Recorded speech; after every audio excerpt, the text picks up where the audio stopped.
Gute Woche. So Rabbi Zilkes began to Farbrengen this afternoon, but being that it was announced and there are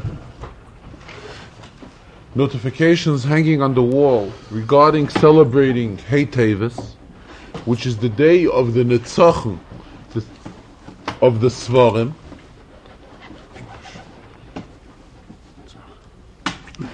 the day that last year was the day that the case regarding the Svarim, the library, as the Rebbe refers to it, library of Agudas Chasidei Chabad, that it belongs to Agudas Chasidei Chabad.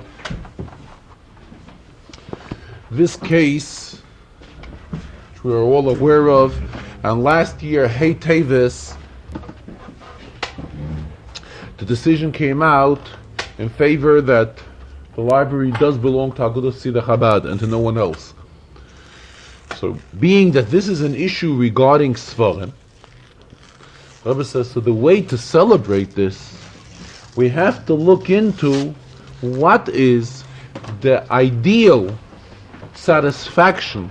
What would be the ideal satisfaction for the Svarim?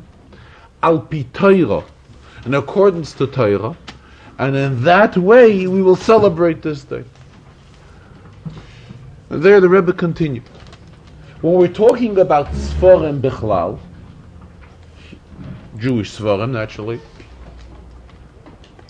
it all originates from the first Sefer, which is a Sefer Torah. And we know a Sefer Torah has its rules, the way a Sefer Torah has to be written, and all the dinim regarding the Sefer Torah, as well how a Sefer Torah has to be kept. The Sefer Torah has to be kept in an HaKodesh, in a proper way, in a respectful way, and so forth. However, we know that there's a mitzvah for every Yid to write a Sefer Torah, based on a pasuk, which this is the end of Chumash Devarim. But the Rosh, who was one of the Rishonim, he explains that nowadays, this mitzvah is not by writing a Sefer Torah, because now we don't learn from Sifrei Torah as they did many generations ago. Now we learn from Svarah. So Mamela, how do we fulfill the mitzvah of writing a Sefer Torah? That's by each and every one of us acquiring Svarim, buying Svarim, and learning from the Svarim. Even, for example, the Shnayim Mikra ve'Echad Targum, the fact that we review the Sedra every week, every Friday afternoon or Shabbos, by saying every pasuk twice, and once the Targum. So the Shnayim Mikra ve'Echad Targum, which we do, being Mavid the Sedra, this is not done from a Sefer Torah. We look at the attitude of all the Gedolei Yisrael. Let us look back how our Rabbeim did it, Rabbi Seinu Nisienu did it. How did they all do it? They all did it from a Chumash, from a printed Chumash, which had the Chumash has the text of the Chumash in it, it has the text of the Targum in it, and that's how they review the Sedra. Here the Rebbe mentions that the Arizal would have a custom that he would be Mavid the Sedra from a Sefer Torah. But again, Gedolei Yisrael, including the Rabbeim and later generations, were well aware of the fact that this is how the Arizal did it, and still they did not do it that way. Question just arises, the Rebbe says, what did the Arizal do with the Targum? The pasuk, the text of the pasuk, he has it in a Sefer Torah. Where did he get the Targum from? It's a question, which remains a question. If somebody has any suggestions, he's welcome to suggest an answer. But furthermore, we are hoping for Hikitzu Veranenu Sheikh Neyofa. We're hoping for Tchias HaMesim, when everybody will awaken again, including the Arizal and including the Arizal's disciples. So we will have a clearance. How did the Arizal act regarding Mavis Sedra? Where did he say the Targum from? But let's get back to our inyan. Our inyan is that today the inyan of writing a Sefer Torah is expressed through having Svar. So what is a Sefer made for? A Sefer is made that we should learn from it. That's what a whole inyan of a Sefer is. There are certain things which people possess, precious things, for example, like diamonds, very precious stones, jewels. These things are made not to be in constant use. Because if it would be in constant use, it would wear out, and this is not what the thing is made for. However, a sefer is definitely made for, we should be able to learn from a sefer. Here the Rebbe brought in a halacha. There's a halacha if person gives his svarim to someone else to watch. So the question is the person allowed to make use of the svarim while he's watching them, or isn't he? So the halacha is, if the person who was given to watch the svarim is a Talmud Chacham, a person who usually learns Torah, he is permitted to use it. Why? Because the person who stored the svarim by him originally was well aware that the person whom he's storing the svarim by would learn from it, because that he knows that person's reputation is that he learns. He's a Talmud Chacham. Memela, he took it for granted that if he will give him to watch his svarim, what will he do with his svarim? He'll learn from it. So again, what is the inyan of a sefer? What do we derive from this? That the inyan of a sefer is svarim are made to learn from. And as svarim are learned from, naturally they are used out. They are used out, they are rubbed out. It is noticeable on a sefer that it is learned from the sefer. But at the same time, this is what the sefer is made for. That's why we have svarim. And when we learn, we are supposed to learn in a very happy way, in a joyous way. There's a pasuk, Kol atzmoisai teimarno, all my bones, my entire body is taking part in what I'm doing. And when a person learns in such a way, it definitely affects the sefer, what he's learning from. So the sefer it is noticeable that the sefer is used. But nonetheless, this is what svarim are all about. So Mamela, when the question arises, what is the proper way to celebrate a day that has to do with svarim? Is it just to make sure that the svarim are stored away properly and the svarim are stored away neatly and we don't touch them, or we make sure that they stand there and they're not made use of? Or the ideal inyan of a sefer is that a sefer should be learned from. Memela, when we're looking what is the proper way to celebrate this day that being that it was a day of the Don Notzach, we were successful in an inyan that had a shaykhs to svarim, how do we celebrate it? By making use of svarim. What means making use of svarim? By learning Torah. By learning Torah from svarim, this is the most ideal way to celebrate such a day. Especially this year. This year is a year of Hakel, and this year is a year of Tismach, Tavshin Memches. Tismach and Tsamach, being happy ourselves and bringing happiness to others. This is also brought out through learning Torah. Well, how? So Gemara discusses the proper method for a Jew to learn Torah. The Gemara says that when a person learns Torah himself, he's isolated himself and he learns Torah, then he does not get the proper understanding of Torah as if he would learn it with others. When people learn together Torah, Kviyas Itim b'Torah, which many Yidden participate in, when Torah is learned in the form of Hakel, this is the same idea of Hakel. When Torah is learned in a way that many congregate and learn Torah together, then all the participants in the Shir of learning the Torah understand the subject which is learned much better, as if each and every one of them would learn it in an individual basis, would lock himself up and learn the Torah himself. So what do we have? How this year it is yet more stressed, the concept of learning Torah, and learning Torah in a way of Hakel. And by learning in such a way, we understand better. Memela, this brings out a simcha, an enjoyment, a satisfaction in all of those who learn the Torah. Now here, talking about the importance of learning, and learning from Svarim, says here we come to another special inyan, which is this year. This year is 500 years since the birth of the Beis Yosef. The Beis Yosef is the one who was the author of the Shulchan Aruch, and it is 500 years since his birthday. And the Rebbe says the right thing would be to celebrate it properly and to publicize it properly, just like we celebrated when it was 850 years of the birth of the Rambam, and this was publicized properly and brought up. This message was brought across to many Yidden. So what did it lead to? It led to that many more Yidden began participating in the learning of the Rambam. So now when we're talking about the fact that this year is 500 years from the birthday of the Beis Yosef, it is something which is worthwhile of publicizing and seeing to it that it's brought across to Yidden. And Yidden, what will it lead to? This will also lead that people will get more involved in learning Torah.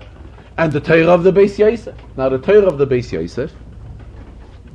Beis Yosef, first of all, he wrote a pirush, he wrote a commentary on the Tur. And all four Shulchan Aruchs, we had the Tur who wrote, the one who set up the first. The Shulchan Aruch is divided into four parts, beginning from Eira Chaim, Yeredeya, Choshe Mishpat, and Even Ezer. So it was the Tur, the Bala Turim, who was the son of the Rosh. He was the first one who set up this division of Shulchan Aruch. Then later came the Beis Yosef and wrote a commentary on the Tur. Afterwards, he realized that in order that Yidden should have a proper sefer of halacha, so that Yidden should have a proper sefer of halacha, that is when he wrote his Shulchan Aruch. Then came the Ramah, and the Ramah wrote his comments on the Beis Yosef Shulchan Aruch. He says there are naturally those that will react, well, why should we all have a feeling to the celebration of the fact that it's 500 years of the Beis Yosef's birthday? We follow the Shulchan Aruch of the Ramah. The Beis Yosef was a Sfardi, the Ramah was Ashkenazic, so we follow the Psakim, we follow the halachic opinions of the Ramah. So Rebbe says, first of all, it is the Ramah who in many, many cases agrees to the Beis Yosef. And the Ramah had the highest respect and admiration for the Beis Yosef, to such an extent that if we will look back, we find the correspondence, the Shailos Tshuvos, which were written from the Ramah to the Beis Yosef. We see with what kind of a respect and reverence he writes to him.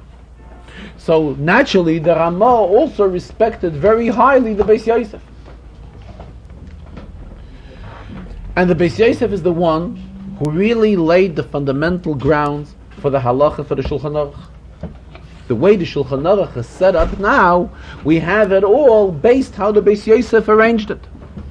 First of all, the Beis Yosef came out with an idea that his Shulchan Aruch is based on the opinion of three of the Rishonim. He bases his opinions on the opinion of the Rosh, the Ram, and the Rif, who are Rishonim who lived previous generations, and in halacha he relies on these Rishonim. So first of all, it's not just that he set a pattern that every time we rely on the opinion of these Rishonim. It is there are exceptions when we doesn't rely on the opinions of these Rishonim. And in general, who was the one that set up the whole structure of halacha, the way this halacha is set up with the four parts of the Shulchan Aruch and halacha, simonim, and all of that? It is the Beis Yosef who is responsible for that. So Mamela, we have to have a tremendous respect for the Beis Yosef, and taking into consideration that this year is 500 years from his birthday, it's something which is definitely worthwhile to celebrate. And talking about halacha svarim, Rabbi mentioned the Mishnah Brura, which was written by the Chafetz Chaim. And the Chafetz Chaim was extremely fortunate that the Sefer Mishnah Brura that he wrote is learned by many, many people. And it's accepted and acceptable and followed by many people. Rabbi says, why was he so successful that his Sefer was so accepted by Yidden? Because he wrote other Svarim. And what is the contents of the other Svarim that he wrote? And the other Svarim he writes, we know that he wrote the Chafetz Chaim. He was Miya Isha Chafetz Chaim, Oyev Yamim Lirois Toiv. He wanted to see only good on other Yidden. And therefore he wrote Svarim that the contents of his Svarim are, they explain how bad it is to talk against other people, to talk against other Yidden, and therefore this leads to Avas Yisrael. Because if we prevent ourselves, we hold ourselves back from talking bad on another Jew, then automatically this will lead us that we will like each and every Jew. Memela, being that the Chafetz Chaim had such great schusim, that he spread amongst Yidden the idea not to talk bad on other Yidden and only to look good on another Yid. Therefore, and here the Rebbe elaborated very strongly on this. It says, how can we go out and talk bad on other Yidden? It says, do we realize what a Yid is? Every Yid is a child of the Rebishter. And by every Yid being not only is every Yid a child of the Rebishter, the Pasuk says, B'ni b'choyri Yisrael. Every Yid is like the firstborn child by the Rebishter. And this is each and every Jew. So how can we, who amongst us, can come out with an opinion that he's going to go and talk bad on a Jew? How can we do a thing like that? Therefore, we have to love and have Avas Yisrael to each and every Jew and like him as he deserves, as every Yid deserves. Mele the Rebbe gets back to the importance of learning halacha svarim in general, and the way svarim of halacha was set up until when we're talking about a svarim which was set up by the Chafetz Chaim, the Mishnah Berurah, which these svarim are accepted and Yidden learn it and are accepted by all, and every people refer to it. And again the Rebbe concluded that it's proper and advisable to make a big issue of the fact that this year is 500 years from the birthday of the Beis Yosef. Talking on this inyan, the Rebbe also criticized, we said we always knew that there is a division. HaKoil Koil Yankov, V'hayadayim Idei Yosef. Voice is something, sound, voice, which is expressed through learning Torah naturally. That's something which Bnei Yaakov, the children of Yaakov, are identified with. The use of hands is something which is up to Esav. The Mele, when it seems like the Rebbe was referring to incidents taking place in other areas where Bnei Torah, where Yeshiva Bachar, are led into inyanim which are not directly involved with HaKoil Koil Yankov.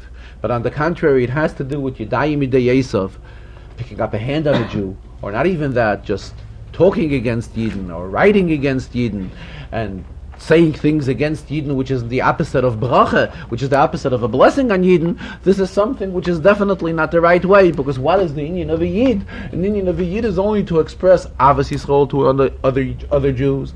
HaKoil Koil Yankov. Yaakov's inyan, the inyan of a Yid, is to make use of his voice, to make use of the sounds that he produces through serving the Rebishter, through learning and davening.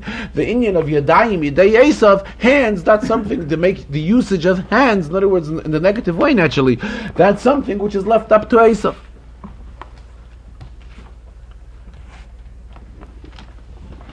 Then the Rebbe continued. It was spoken about at previous occasions already, the Rebbe says, but being that we're talking now about Svarim, it's a time also to mention other inyanim about Svarim. And that is, the Rebbe says, his request, which he's spoken about several times, that every child should have their own siddur, their own chumash, and their own tefillin. And the child should know that this is his or her property, belongs to them. And this is something which is very meaningful to the child, that every child should have at least these three svarim. As far as adults, the Rebbe says, naturally we cannot satisfy ourselves just with these three svarim. It is our obligation to make sure that we have svarim. And the Rebbe says that there was a custom that when somebody would get engaged, a chassan, that he would be given a gift, a shas. And this is a very appropriate gift.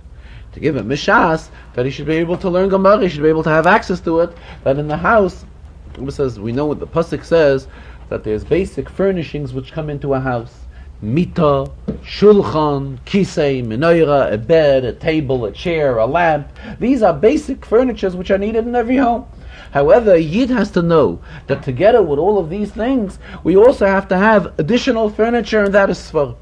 To make sure that every house that has svarim, that a person should be able to go over to his bookcase and take a sefer and be able to learn from a sefer. Rebbe says, when he was engaged, regarding himself, he says he did not get a shas, he didn't get this gift, but he says this doesn't mean anything. It is still a very meaningful and proper act that when somebody becomes a chassan, to give him a gift, a shas, entire all the Gemaras, because it's something which a person should have in his house and make use of. And even regarding women, in Europe there was a custom, the Rebbe says, that women would get, it was called a Korb Mincha Siddur, a special edition of a Siddur, and this was the title of the Siddur, Korb Mincha. The Rebbe says he remembers that his mother-in-law, his shviger, had such type of a Siddur. And the contents of that Siddur is, it has halachas. In those days that Siddur was written in Yiddish, and it has all the halachas, all the details in halacha regarding Shabbos, regarding Yom Tov, as the Siddur goes, regarding whatever is part of the text of the Siddur. There is special script in Yiddish written in the Korb Mincha Siddur explaining what all of these inyanim are about. The Rebbe says for today's daughter, to give her a Korb Mincha Siddur, perhaps she may get embarrassed, because today the children are so learned and have learned so much that may be an insult to them that they're going to be given a siddur which is going to tell them this is what you have to do here, this is what you have to do there. They think that they're far advanced above that, and are definitely familiar, know what they have to do.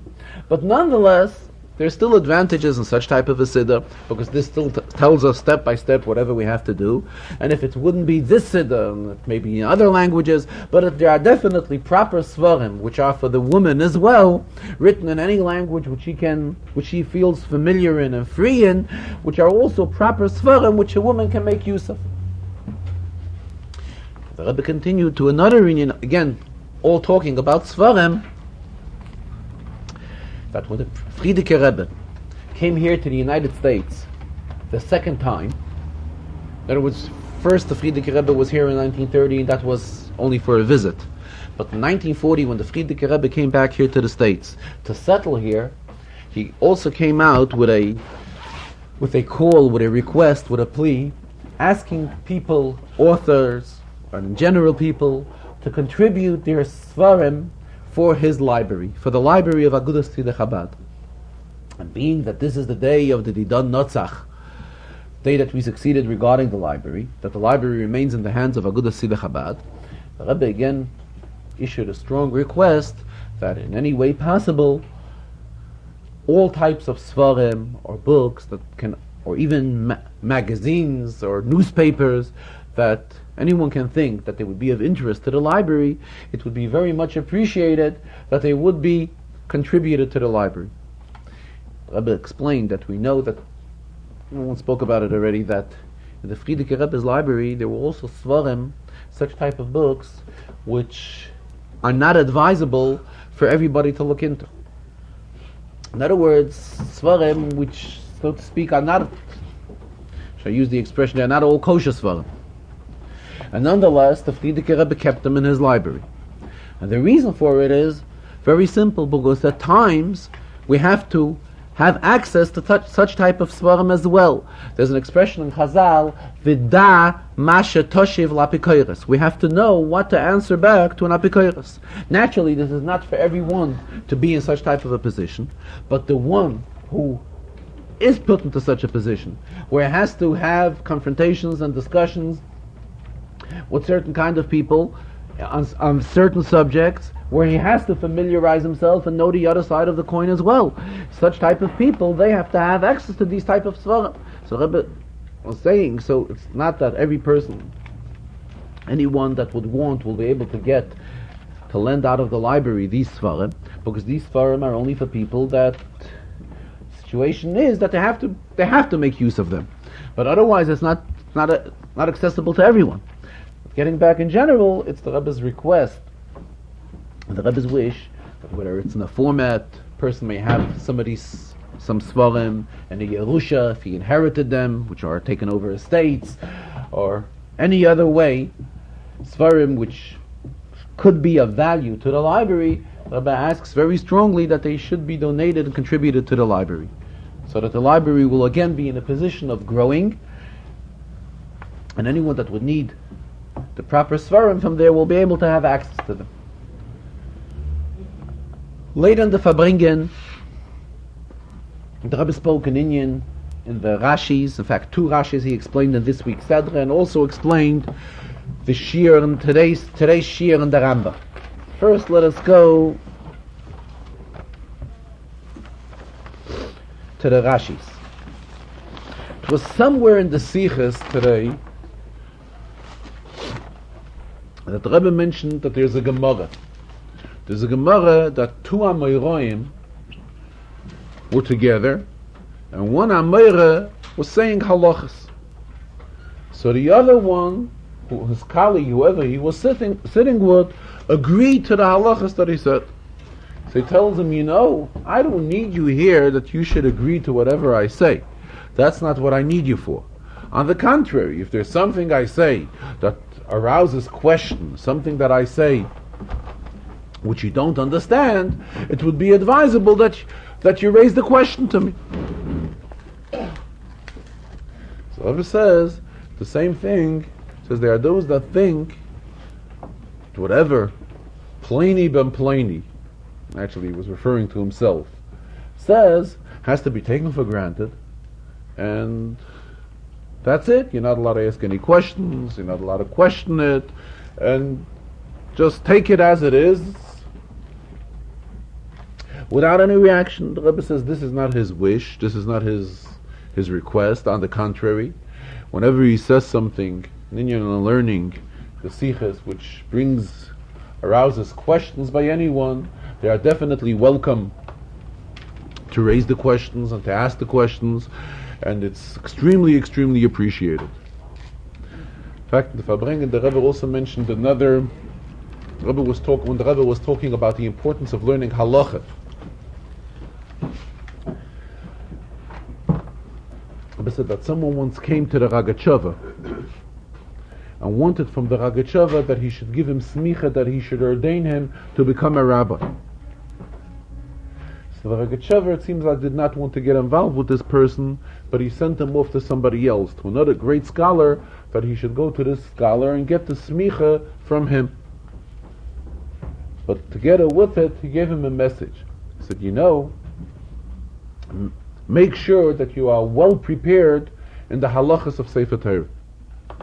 Why? So he said, like this, what's going to happen? You'll become a rabbi. You'll become a rabbi and you'll have people coming to ask you questions. So you have somebody comes that asks you a question. So if you're in a dilemma and you don't know what to ask him, what to answer him, so what you will do is you will tell him, wait a minute, wait a few minutes, and you will approach the Shulchan Aruch, and you'll look for an answer, and you will tell him.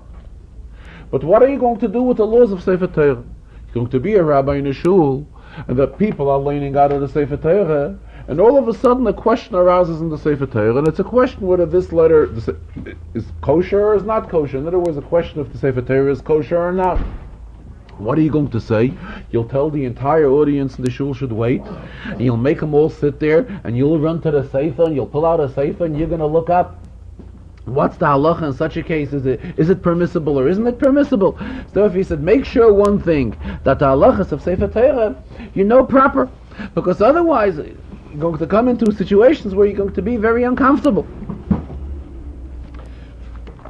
Let us go now to the Psukim in Chumash. There's two inyanim in Rashi which the Rebbe explained today.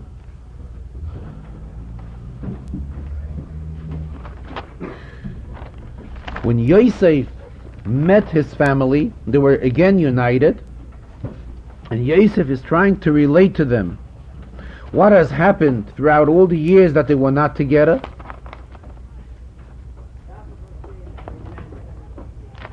Yosef says, Vayisimeni, I was put la'av. Where's the pasuk?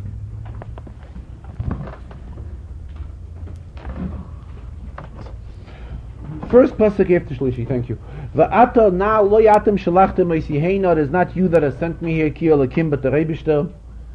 Vayisimeni la'av, the Rebishter has put me la'av, Lefaroi ula'odin lechol beis, I am a master on his entire house.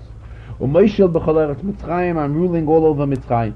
So what is Yosef telling his brothers? That the Rebishter put him la'av.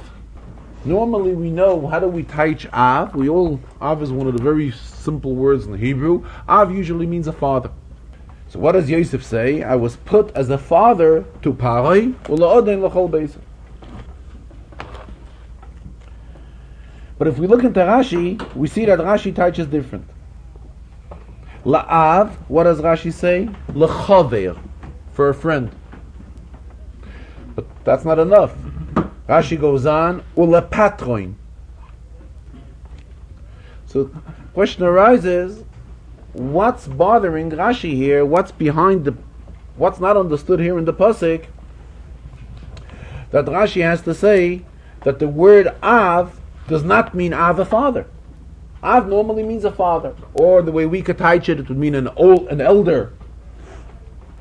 But Rashi is excluding from learning this way, and Rashi says, what is the proper meaning of the pasuk? That Yosef is telling his brothers he was placed to be lachaver, for a chaver with Paro.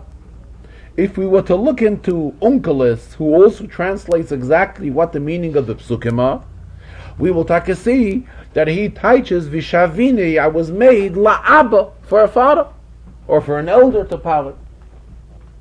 But we see Rashi does not accept this pshat, because there are many times when Rashi accepts the commentary of Onkelos. But there are times when Rashi does not accept the commentary of Onkelos, like here is one of them. Because Rashi is saying that what is the meaning of the word la'av? It means lachave, or lapatri. Many times in Rashi, the Rebbe added on, when Rashi is saying something, and it's not like the usual taich of the pasuk, Rashi puts in a word, a Hebrew word, kloimar. Kloimar means keloimar, like let us say. Something where it is not smooth, but let us say that it could mean this also. Based on that, it would have been suitable that Rashi here would say, here it does not mean Av, a father, but keloimar, it means to say, keloimar, like saying, like a chaver, a friend. And Rashi doesn't even do that. Rabbi says the reason for it is very simple. Reason for it is, we know that when Paroi appointed Yosef, he gave him all the power in Mitzrayim. But what did he say? Rak hakisei egdal mimcha. Just in terms of the chair, in other words, who is really considered the king? It is Paroi that is considered the king. What is Yosef? Yosef is the Mishnah Lamelech. He's the second to the king. In other words, Yosef is administering the entire country, and he's in charge of the entire program with the food. And in case anything goes wrong, who do people complain to? All complaints are directed to Yosef. But at the same time, it is Rak Hakisei Egdal Mimcha. The chair is bigger Paroi than Yosef.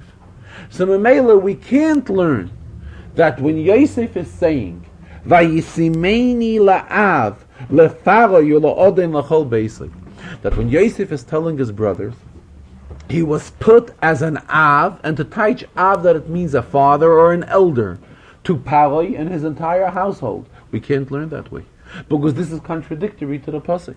The pasuk says that Paroi was the superior power. Rak hakisei egdal memcha, his chair is greater than Yosef, and Yosef is stuck in charge of everything, but Paroi is a step greater than him, in terms of being called a king. So we can't learn the pshat that the taich in the pasuk is Vayisimeni la'ov, I was put as an elder, as a father, la'paroi la'odin la'chol beis. I can't learn that way. So Rashi says, we are not going to taich that way, but we're going to taich. What does of mean here? Of here means a chaver. Of here means a friend, an associate. Paroi appointed me to be his associate. But isn't this a strange taich to Av? We know all over. Ask any child, what is the meaning of Av? Abba. He'll tell you Abba means a father. And here we say it doesn't mean a father, but it means a friend. So for this reason, Rashi adds on the next word. The next word is ulepatron. Patron is the same word. Rebbe says Rashi wrote his Pirush, and days of Rashi lived in France, or Rashi lived in Germany. So the word patron means somebody who's a protector. In fact, I'm noticing here in the Chumash, which I have right here, they have in parentheses, probably also in German, but in Hebrew lettering, zum Bashitzer, a patron. In other words, a protector. In other words, The meaning of father, why does Av mean a father? Because a father is a protector, a patron. That's the reason for it. Yosef says, in that sense, he's an Av here for Pari. He is take a chaver, a friend. But together with it, why is he using the word Av? Because the idea of Av does apply here. The fact that he's a bashitzer, he's a patron, he's a protector for Pari. Why? Because he was the one who administered the entire country at that time. He administered the problem which they ran into, the hunger, and make sure that the entire world had food, and this is how he brought in wealth into Pari and all of that. This was something which was completely administered by Yosef. Remaining, Yosef was in the role of a patron. And that's why he used the expression Av, which is the same idea. And the same word is in Yiddish, it's in English we say it patron. In Yiddish we say Vater, which is the same idea. So it's only difference is whether we use a fei or we use a pei. But the idea behind it is still the same. This is one inyan in Rashi which the Rebbe explains. The Rebbe explains the questions in Rashi during the Farbrengens. These questions are chosen from primarily two weekly periodicals which are published here. One is published by the Yeshiva Alei Torah, and the other one is published by the Yeshiva in Maristown. And in each of these periodicals, the Bacharim and some Yungalite choose various Rashis in this week's Sedra, or various Psukim in the week's Sedra, and raise questions which are based on the format of learning, on the pattern of learning Rashi, which the Rebbe has built throughout the years. And when it comes Shabbos and the Farbrengen, the Rebbe usually chooses one or two or three of these questions which were raised in primarily between these two periodicals and between these two publications, and the Rebbe discusses it in the Farbrengen. Another inyan which was discussed in today's Farbrengen is where the Pasuk tells us about the family of Leah, the children that Leah gave birth to Yaakov. That is in Kapitel Mem Vav, I think it is Pasuk Tes Vav.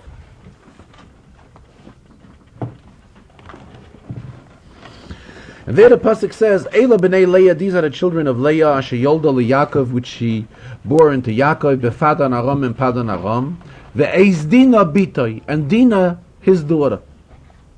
So there's a question here in the pasuk. Dina was also one of Leah's children.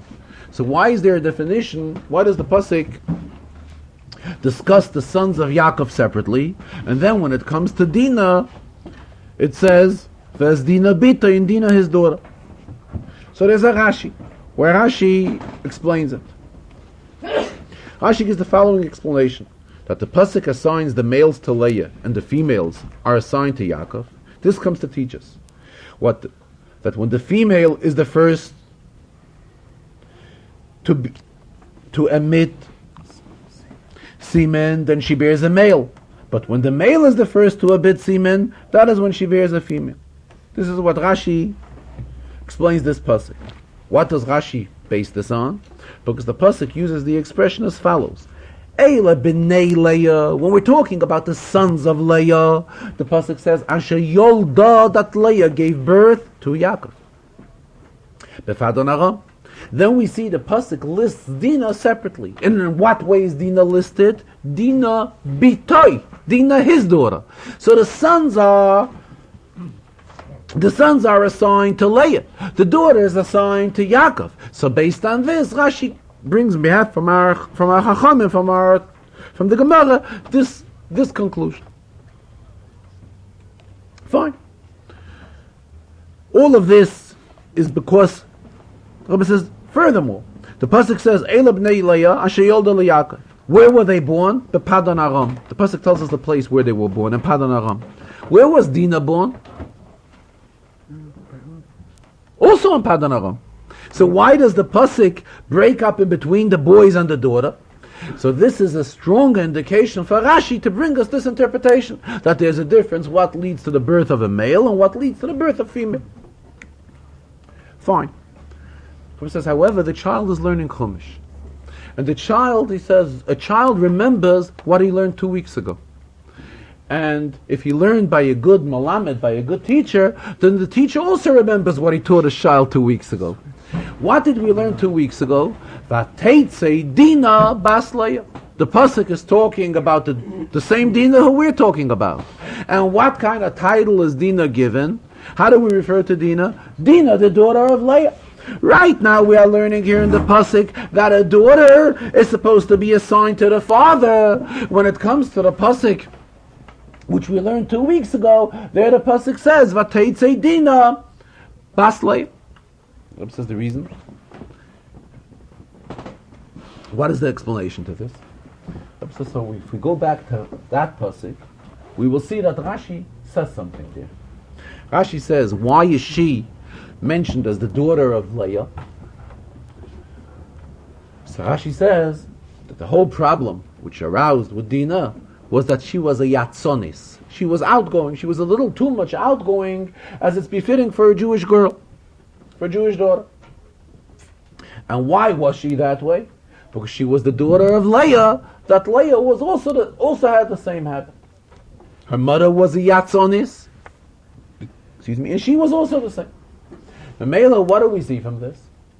That is taka the fact why Rashi over there tells us this whole explanation. Because otherwise it shouldn't have said Dina Bas Leah.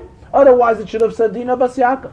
There's a special reason why the Torah mentions Dina and assigns Dina to Leah, because of the fact that the story which it's relevant to that story which has taken place there was a problem which came as a result of the fact that she was a yatsonis, she was a little too much outgoing, and this was something which she inherited from her mother. So that is why Rashi gives this explanation over there. Otherwise Rashi wouldn't have said anything. Why does Rashi give this interpretation? It's because of this reason. Because normally a daughter should be assigned to the father. Being that she is assigned to the mother, Rashi gives the reason why and answers. Obviously it seems that everything is understood, the Rebbe says. However, there is a question on this whole lineage. And the question is, there's a Gemara. The Gemara says that originally, when Leah was pregnant with Dinah, originally it was supposed to be another boy. The only thing is that Leah prayed to the Rebishter that rather than it being a boy, it should be a girl. Why? Because the Gemara gives us a whole interpretation. That she didn't want, if that would be the case, she will have the largest amount of sons. And that would lead to it that the shvachos, the maids, Bila and Zilpa, would have more children than Rachel. You see, Leah knew that that the total amount of sons which Yaakov will have will be 12 sons. Memela, if she would have one more son, then Rachel would only be left with one son. So it would come out to be that Bila and Zilpa, who were the maids, would each have more children than Rachel. So she felt that this would be something which would affect Rachel emotionally very strong. So she begged from the Rebishter that the child that she's going to be giving birth to should not be a boy, but should rather be a girl. When is it possible to differentiate between a boy and a girl? So again, the Gemara tells us that the first 40 days that a woman is pregnant, then there's no shape yet of whether it would be a male or a female. It is after being pregnant for 40 days. Afterwards, that is when the baby begins shaping out more and more, and that is when it comes into the shape of whether it's a boy or a girl. So what do we derive from this Chazal? We derive from this Chazal that initially she was supposed to give birth to a boy. And it's just as a result of her prayers, of her tefillos, that it was changed and it was not a boy but a girl. How does this agree to what Rashi is telling us now?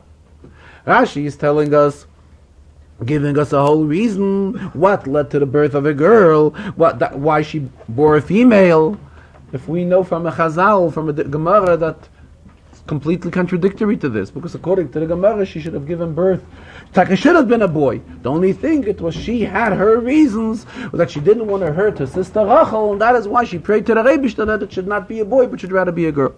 And the Rebbe left this question unanswered. Regarding the Shir Rambam, today's the 3 Prakim, for those that learn 3 Prakim Rambam a day, it is in the halachas of Dayanim, the halachas of judges. And the Rebbe says the halachas of Dayanim are also halachas that can be a relation between the concept of Dayanim and the concept of the Svarim, which was something which was discussed previously. And that is very, very obvious. What is the meaning of a Dayan? A Dayan is a judge. Judge is the person who handles a case and has to come out with an opinion.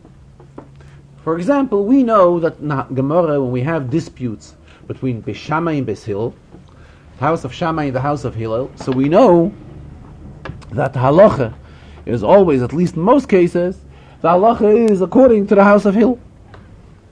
But at the same time, when one wants to be a judge, and he's coming out with a proper opinion to paskin a shaila, he cannot just satisfy himself by learning the opinion of Hillel, being that he knows that the halacha is that way, and will just satisfy himself with knowing that. That's insufficient for him. Because in order to be able to come out with a proper psak halacha, he has to be extremely well versed in the concept which he's going to come out with the verdict on. And to be able to be well versed, he has to have access to many svarim. So he has to go through the subject very thorough. Once he goes through it very, very thorough, that is when he can come out with an opinion. Talking on this inyan about how careful a judge is supposed to be when he passes a shaila, a dayan, I'm supposed to make sure that he goes through the entire subject material very well and he's well versed in the case that he's handling. But also spoke about the prohibition that a judge is prohibited from taking sheikhad. Now sheikhad normally would mean bribe. And it's explained in Gemara that when a judge takes bribe, it doesn't mean that he will paskin the halacha and his intention will be that he's paskening the wrong way. Chas v'shalom. We're not talking about such a person. He will not do that because he's an honest man. And if he's an honest man, how can he go and pasken against the halacha? The only thing is, his mind will work in such a way that it's going to seem to him that the psak halacha, the verdict that he's issuing, is the right one. The only thing that, being that he is bribed by one of the parties, this will affect him to such an extent that he will not be able to see the other side of the coin. So Rebbe introduced today a very interesting perush in the expression of sheikhad. Bribe in Hebrew means sheikhad. The Torah uses the word sheikhad, which is spelled shin vav ches daled. So Rebbe says, what is the sheirish of this word? How does sheikhad mean bribe? And he explains that amongst the commentaries in Torah, there's a debate whether a sheirish of a word, the origin of a word, can be a 2-letter word, or it must definitely at all times be a 3-letter word. But regardless, we're not getting into that. The word sheikhad comes from the word shechad. Chad means one, united. When a person takes bribe, he becomes chad, he becomes united with the person that gave it to him. And that is why it has such a strong effect on him that his mind is going to work in such a way that automatically he's going to prove it from the books, and prove it from svarim, and prove it from any way possible that the person who bribed him is right. And again, it doesn't mean that he knows intentionally that he's going against the psak din. On the contrary, it has brainwashed him to such an extent that he becomes chad, he becomes united with the party that is giving him the bribe, and therefore this will lead that he will come out with the wrong halach. This was in the interpretation in today's Rambam. The Rebbe concluded the Farbrengen that we are hoping and waiting for the coming of Mashiach, and coming of Mashiach also has to do with the concept of reinstituting the entire judicial system as it was in the past. This is what we find in the pasuk. The pasuk uses the expression "V'oshiva sheftayich kevarishona." That Almighty says that when He will take us out of Golus, He will reinstitute the entire judicial system as it was in the past. We're talking about halachas of dayanis. Let us, and the importance of a dayan and all of that, but let all this lead to the fulfillment of the prophecy of a shiva sheftayich kevarishona.